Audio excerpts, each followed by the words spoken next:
United States baseball. The World Baseball Classic, Mexico destroys the U.S. at baseball. Huge home run there, the World Baseball Classic. It's getting fun. Everyone's having a good time with it, it appears, very much. This is interesting to see, Daily Sports Podcast and Daily Sports YouTube cast.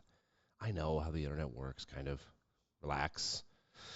Huge weekend in sports. Ja Morant made it rain at Shotgun Willie's. I've been in Shotgun Willie's, but never in the room that he was in. Holy shit, there's money all over the floor. The debate online now is, well, how did we get pictures of the private room at Shotgun Willie's for Ja Morant?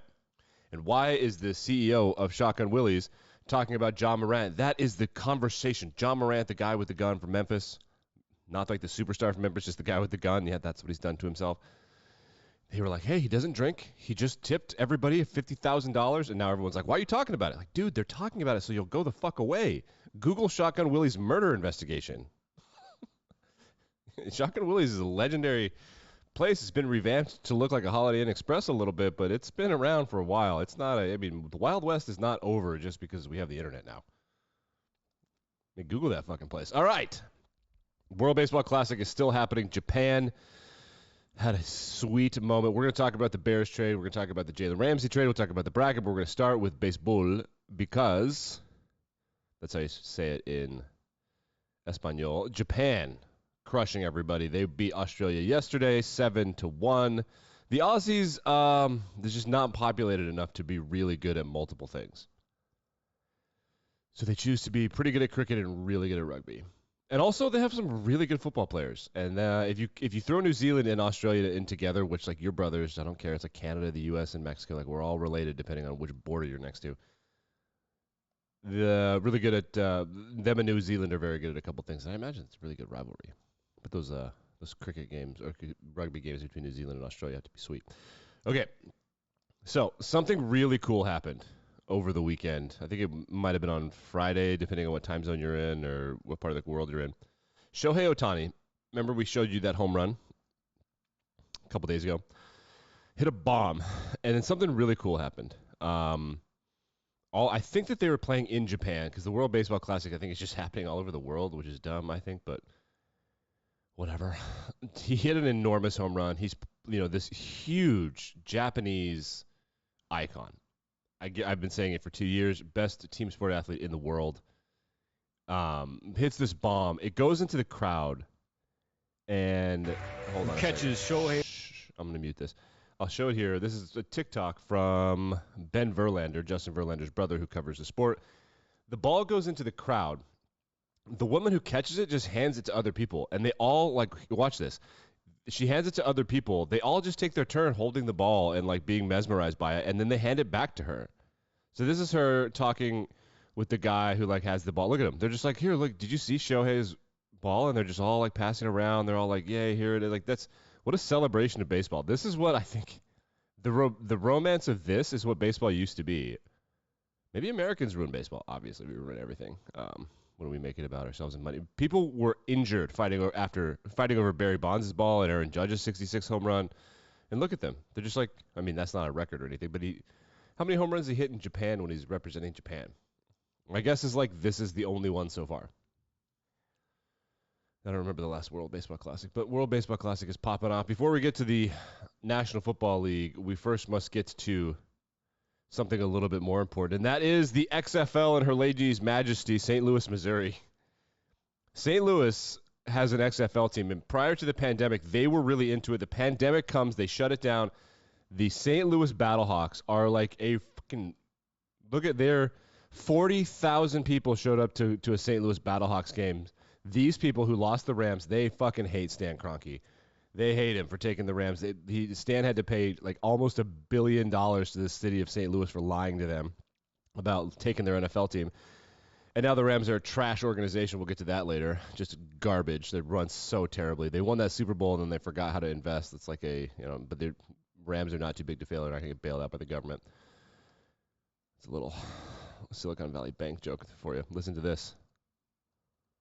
Kroenke sucks. Kroenke sucks. Battlehawks, I don't know how it ended. I know that exactly how it ended, but Battlehawks demolished whoever they were playing. A.J. McCarron, the 75-time national champion for the University of Alabama and former super good backup quarterback in the NFL, which he was. It's not talking shit. He was a great backup. A.J. McCarron, quarterback for the Battlehawks. They're playing well.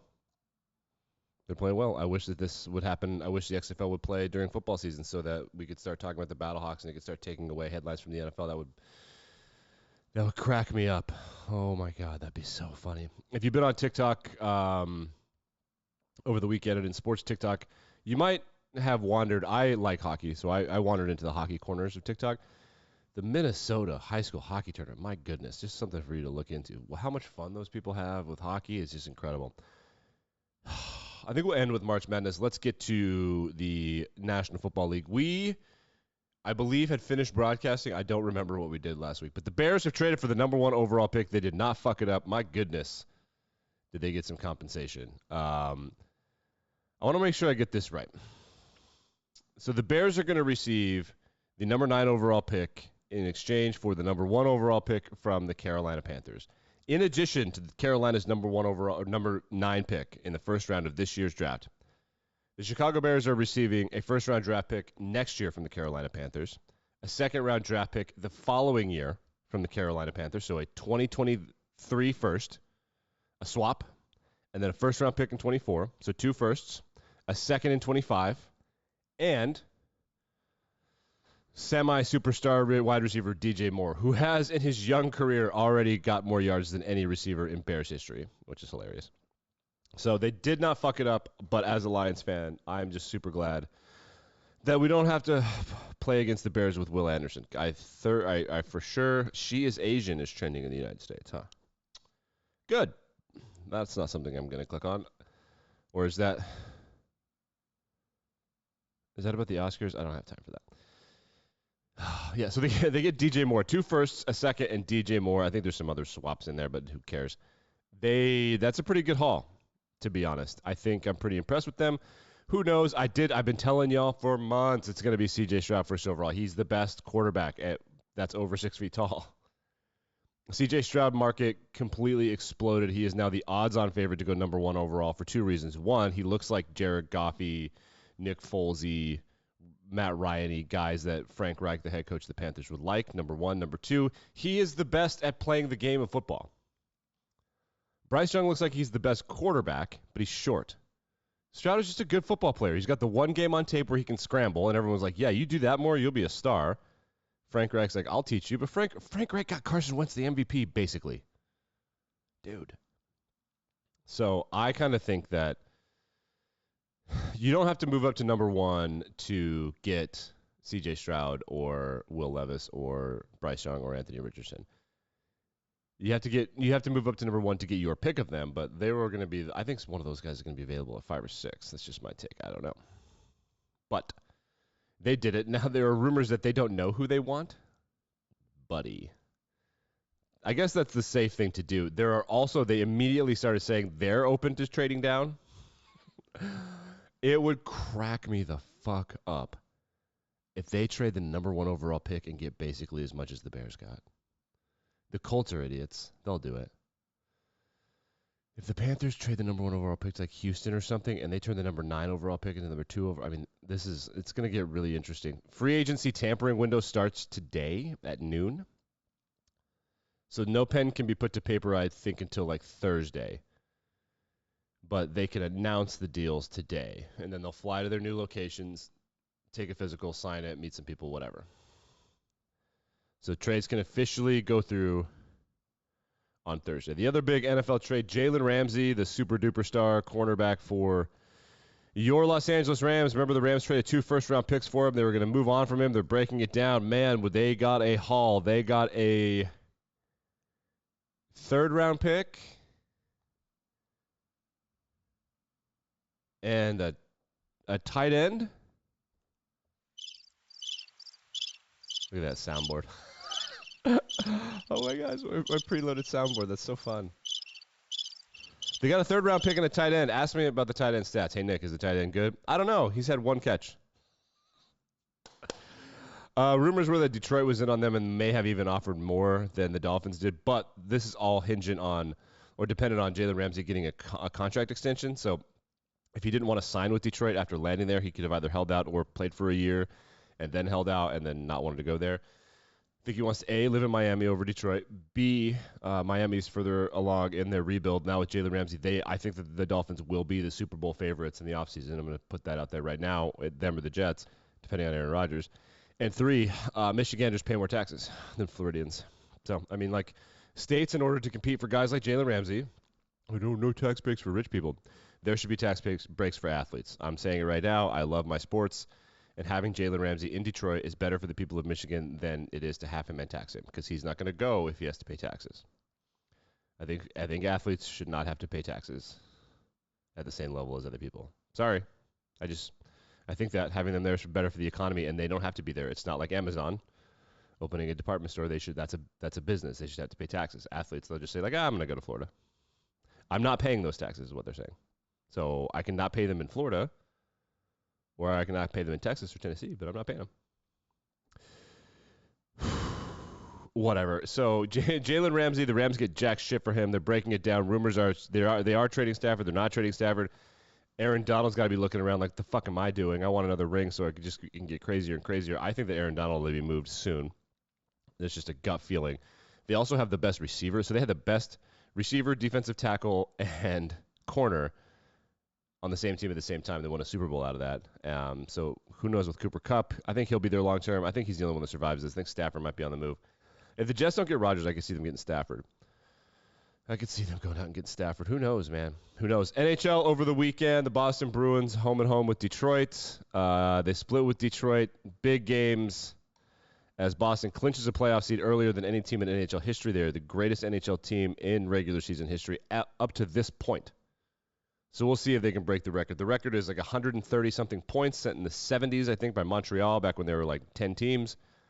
And the win total record is 62, which is a tie, I believe, between the Lightning, who were swept in the first round of the playoffs that year, and the Red Wings, who got their shit kicked in by Colorado in the conference finals. It started the whole Red Wings avalanche thing. So I've never been more certain that a team is not going to win the Stanley Cup than the Boston Bruins if they get any records. What you're watching on the screen is Jake Trouba, a player for the Rangers, just annihilating people for Pittsburgh in a nice, pretty cool Saturday afternoon game for TNT. TNT crushes hockey and basketball coverage. Man, it's just a different thing. Look at Evgeny Malkin. This is a Hall of Fame player just getting bodied by Trouba. Oh, playoff hockey's just around the corner. Speaking of playoffs, let's talk about playoff college basketball. Are there any NBA headlines? No. The NBA, business as usual, so we'll check back in on that in a couple of days. So many stories over the weekend, had to cut some out. Controversial Wednesday is going to be dope this week. Get excited. It's going to be fun. I got some stuff. Okay, real quick, who got snubbed? Clemson, kind of. Rutgers got boned. They did not get into the NCAA tournament. Are you joking? Rutgers, they got boned. Okay, thoughts and prayers for Rutgers. 10 seconds left. 9, 8, 7, 6, 5, 4, 3, 2, 1. Okay, don't care about Rutgers anymore. Let's get to the bracket. Your number one seeds and your favorites are Alabama, Purdue, Kansas, and Houston. That's a Purdue joke. It's Purdue, not Purdue. Wait. Did I not make my screen big enough? There we go. I zoomed out just for you people. Alabama, Houston, Purdue, Kansas. If you're going to pick a number one seed to lose, pick Purdue. They just have this really tall guy who can't jump, Edie. He's probably going to win Player of the Year. Play-in games start tomorrow. Texas A&M Community College. Actually, I don't think it's Community College. It's Texas A&M CC. Southeast Missouri State. Mississippi State is playing Pittsburgh. Arizona State is playing Nevada.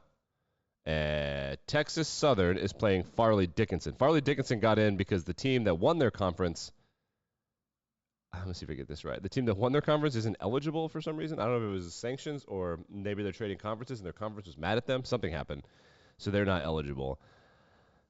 As far as the bracket is concerned, we'll go over it in more detail on Thursday's show because we have time for that. Again, remember, play-in games start tomorrow. There are 4 play-in games.